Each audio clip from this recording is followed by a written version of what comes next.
Почитувани граѓани, власта предводена од Социјалдемократскиот сојуз продолжува со исполнување и реализација на дадените ветувања.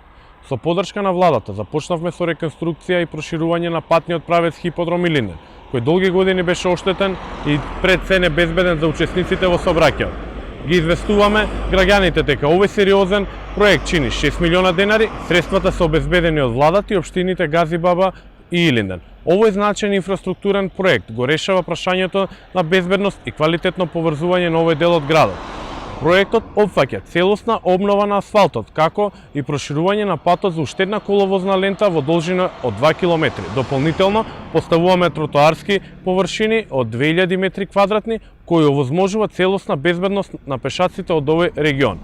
Почитувани, работиме посветено и плански во решавање на наследените инфраструктурни проблеми на нашите граѓани. Продолжуваме со исто темпо во создавање и изградба на безбедна патна инфраструктура. За нас зборот важи, така и ќе продолжиме во иднина.